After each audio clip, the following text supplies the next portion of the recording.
There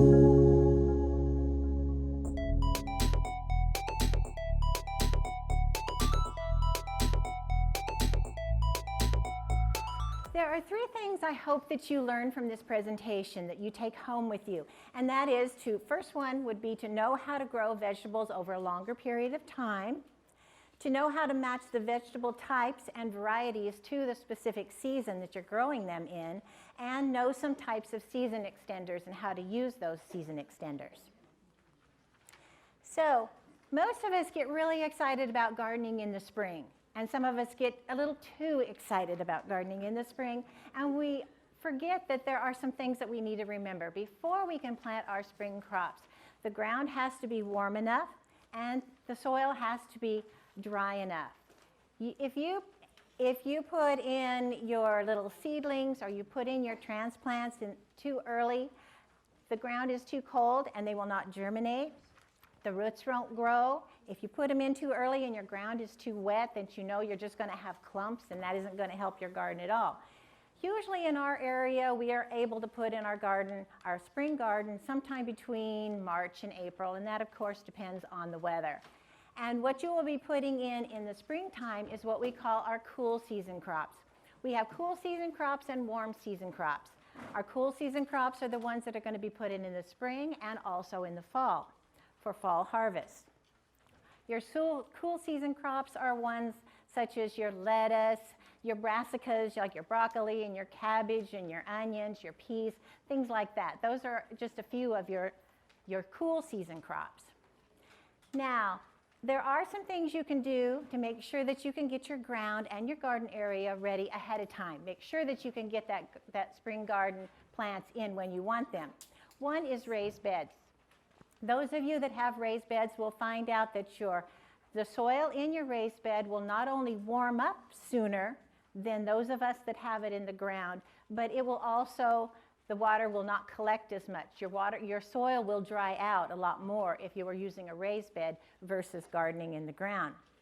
The other thing you can do is you can cover, in the wintertime, you can cover your ground.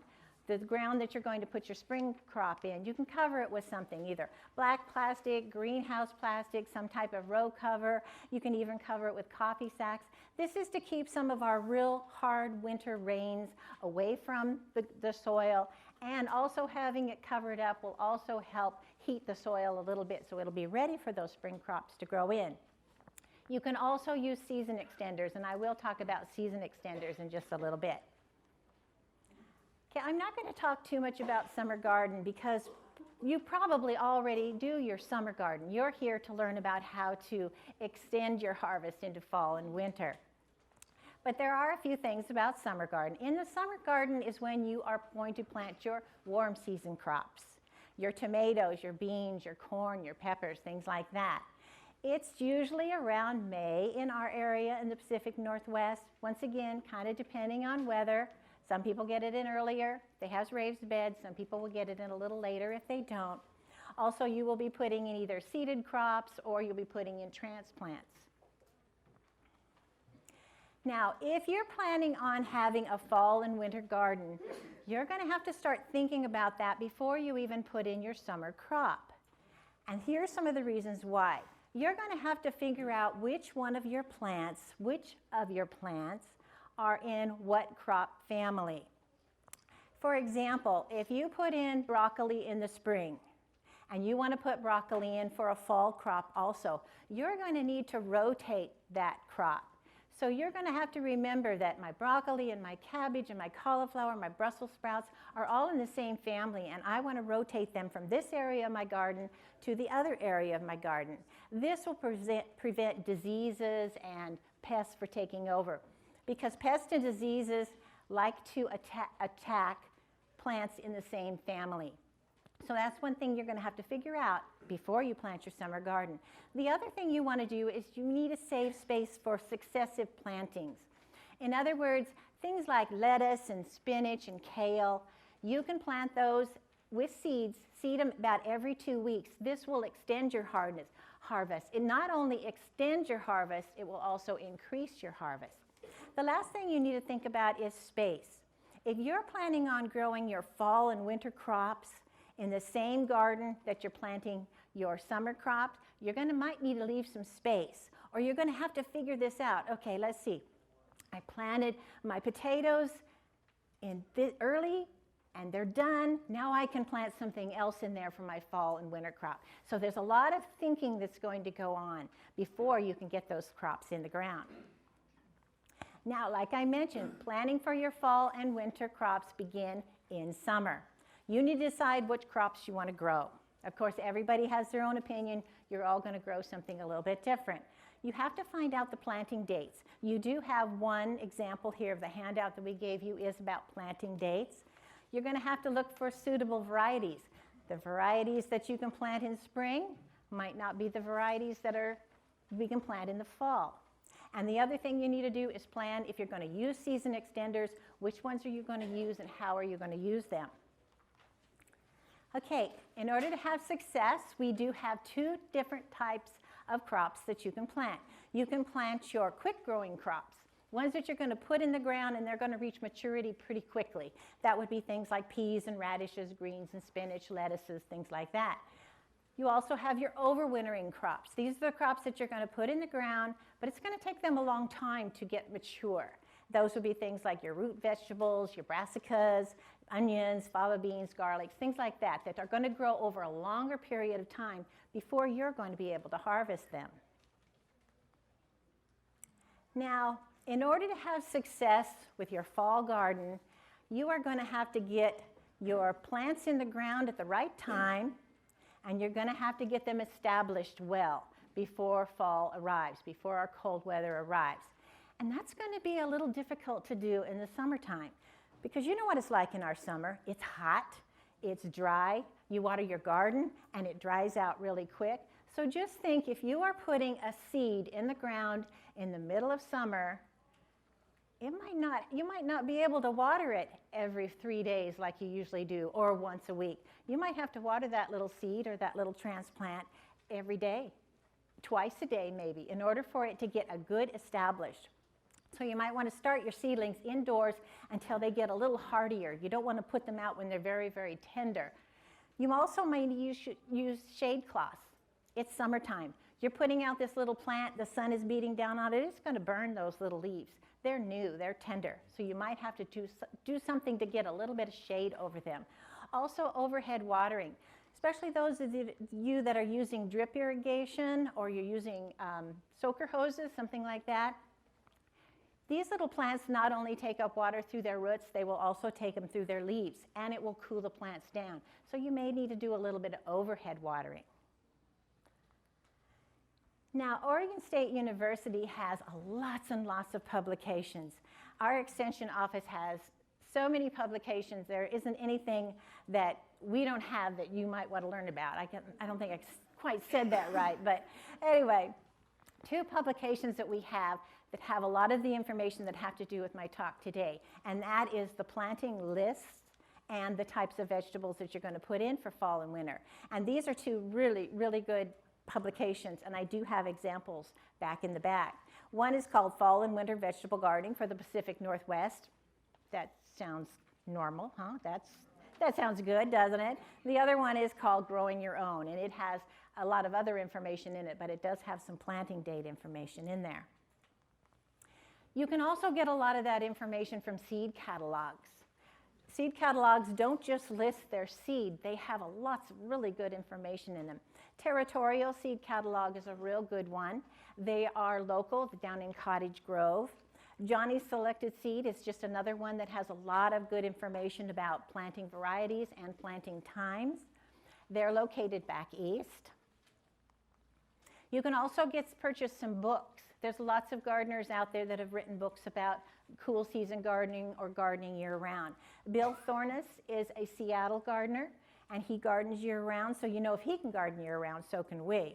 And Elliot Coleman, he's from Maine, so he gardens year-round, and you know what it's like in Maine in the wintertime, so we shouldn't have any trouble here doing it too. One thing I want to tell you though, and that is you have an example of some planting dates in front of you. These books and these publications also have examples. They don't always match. You will read through it and It might say, plant the beets the first part of July. And another one might say, plant your beets the middle of July. And maybe another one might even say, plant your beets towards the end of July. So they don't always match. So what you need to do is figure out what you think goes closest to your area and your garden area and where you live. And it might take you a couple years to really succeed in some of the plants that you put in the ground. Maybe you put some cauliflower in and you put it in too late and you found out that it didn't have time to reach maturity. Oh, next year I'm going to put it in the ground earlier. So don't be upset when you read some of these publications and saying they don't match. They don't say the exact same thing. Here's some of the examples of what they will say. They may tell you that mid-July, which are the late maturing crops, which may take 90 days to reach maturity, these crops maybe should be planted around mid-July. And then you'll have a list that says, okay, these crops don't take quite as long to reach maturity, so you can plant them in your garden in mid-August. Remember, it's hot then. You're going to have to do something with these little plants and these little seedlings to get them to really develop well before fall arrives. There are still some crops that you can plant in September and even into October. Those of you that are here right now, it is October. If you want to put in some fava beans or some garlic, it's not too late to do that. Now here's some of the things that I was talking about. Oregon State University does a lot of research and develop a lot of new vegetable varieties. Also, a lot of seed companies do the same thing. And you'll notice here that it's like if you look at the broccoli, it'll say, okay, these are the ones we want you to plant for your spring crop, and these are the ones we want you to plant for your fall crop. Now, those are people that garden year-round already, and the farmers that garden year-round, such as the lady standing beside me, they've learned some little tricks, and they have found out that curly leaf vegetables will tolerate cold better than the smooth leaf vegetables. So you think, okay, I'm going to do some fall kale. Great. Use the curly leaf kale, not the smooth leaf kale. They have also found that the darker colored vegetables seem to absorb more heat than the light colored vegetables. And if you look up here at these names, you'll see purple sprouting broccoli. It's darker than your normal green broccoli. And also, if you look up here, you'll notice that the fall vegetable varieties kind of have cold names. Siberian, winter red, Rudolph, things you'd think that they are cold. Using season extenders. Season extenders are exactly what the name implies. They extend the gardening season.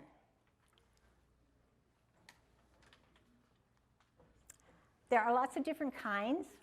Plastic tunnels are a frame. You make a frame, usually in a hoop, and it's usually made with PVC pipe or electrical conduit. And then after the hoop is made, you cover that with greenhouse plastic. This will keep your plants safe during the wintertime. If you are going to make a hoop and use greenhouse plastic for your wintertime, it's a good idea to use what's called dripless plastic.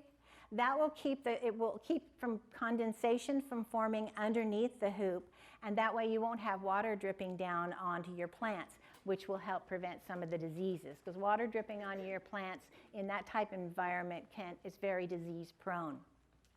There are also hard plastic tunnels that you can purchase. Floating row covers or row covers is a finely meshed material that allows light and water and air through it, but it also absorbs solar heat and warms up the air underneath it and will warm up the ground. If you can put it on a hoop like you did with the plastic, or as the name implies, floating row covers, you can just lay it over top of your plants and sometimes attach it to the ground somehow so it doesn't blow away. And then as the plants grow, the floating row cover can lift up a little bit if it's not too tight on there. There are some examples of all these season extenders back there on the table for you to look at. They have found that the air underneath a floating row cover can get anywhere from 5 to 8 degrees warmer than the air outside. So that's pretty good. Especially in the wintertime, a few degrees is going to make a big difference. Can you use the black plastic on that one? On top of it? She wants to know if you can use black plastic. You mean over it? No, not underneath? Yeah. Oh, yes, you can put black plastic down and plant your plants in between? Yeah. Yes, you can. Okay, cold frames are like miniature greenhouses. They have a hard side, and the top lifts up and down, and it's usually made from glass or hard plastic or greenhouse plastic. And when it gets really hot in the summer, when it gets really hot in the wintertime, if the sun comes out, you don't want those little plants in there to burn, so you would lift the top up and let some air circulation. If you're using a cold frame in your garden, it does not have a bottom on it. You just set it right on top of the plants. If you're using it as a propagation mat, it will usually have a bottom on it. People put a propagation mat and start their seeds inside, or their plants inside. Those of you that have planted your spring or summer root vegetables and you found that it's fall now and they're still in the ground, but you don't really want to take them out, you don't want to process them yet, you can leave them over winter and they will do fine. But you need to cover them up a little bit. We don't want them to get frozen. If you have freezing weather, you don't want the tops of those plants to get frozen. So just take some leaves or some straws, put a couple inches on top of them, and it will keep them safe. You will also find that a light frost will actually make root vegetables taste a lot sweeter. So it's good to keep them in the ground a little bit longer. You can have some really sweet carrots and beets to have for your Thanksgiving dinner or Christmas dinner.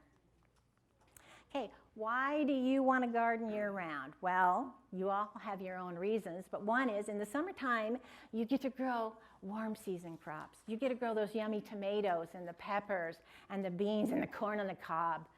Nothing better than summer corn on the cob. In the winter, maybe you want to do it because you don't have to work so hard. There are less chores. There's less weeding. There's less watering. Mother Nature takes care of that. And just like the gentleman before me said, hey, if those weeds grew, if they're edible, eat them.